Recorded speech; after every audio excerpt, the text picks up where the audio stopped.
I think critical to this conversation, success brings additional obligations. So as we saw more and more success with EdReady, we were really seeing students getting better prepared. We focus on core math and English skills, particularly for students who are trying to matriculate into post-secondary studies. So college programs, career development programs, that kind of thing. We also saw greater scale in terms of the institutions with whom we were working. And so instead of individual colleges or universities, we started talking to whole systems. In some cases, it would be entire states. And when you go up to that level, a whole additional set of regulatory burdens apply. There are laws on the books that say the technology must be accessible, or that the technology must be secure, or that various privacy rights must be adhered to. And so we found ourselves in this position of realizing, oh, we can't just be a small kind of collaborative academic project that happens to have grand ambitions. If we're really going to meet those grand ambitions, there's a whole set of additional obligations that we had to rise to. And SOC 2, security for sure is one of those obligations.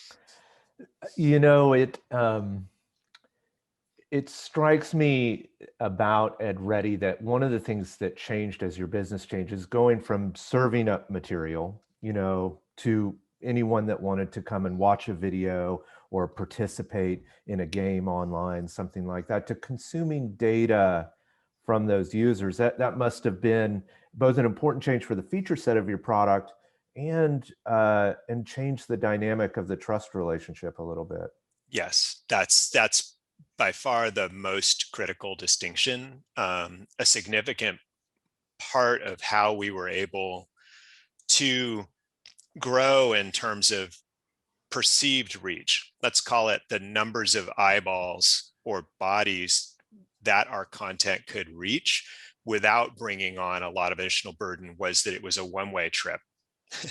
It's sort of like posting a web page. Anybody can go and take it, and away it goes. And we don't know anything about whether they're using it, whether it's effective, right? I mean, all of that is kind of out of our hands. And when we heard this request, and there was this understanding that, we need help making sure that people are actually using this stuff effectively, that we're really getting at value, et cetera, that meant we needed a round trip. We needed to understand how are they using it, who's using it, with what frequency, et cetera, and all those data, not only just the management, the technology side, but then, the obligation to protect it, make sure that people are who they say they are, and that you have the systems in place to manage all those things like that. That all ensued. And that has been by far the bulk of the development effort ever since we launched EdReady, is just continuing to improve our tool set around managing that side of the enterprise. Certainly, as an ex-CTO turned CEO, the data is critical, to the next generation of solutions that come out in the marketplace. I think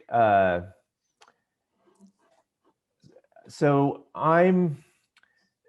I find it interesting, as a CTO in the EdTech space, we used to foist the FERPA requirement around quite a bit. Are you FERPA compliant? And I know that that was useful when we were thinking about privacy more generally, but it's so wide. I mean, it's literally like a couple bullet points, and then you're just expected to meet it, and that's pretty impossible, or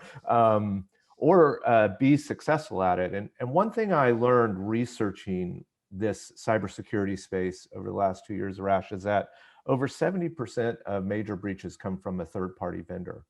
That's one of the reasons that chief information security officers and institutions are so deeply concerned about these new relationships where they're sharing data. And it is shifting across the entire landscape of technology, I found. Yeah.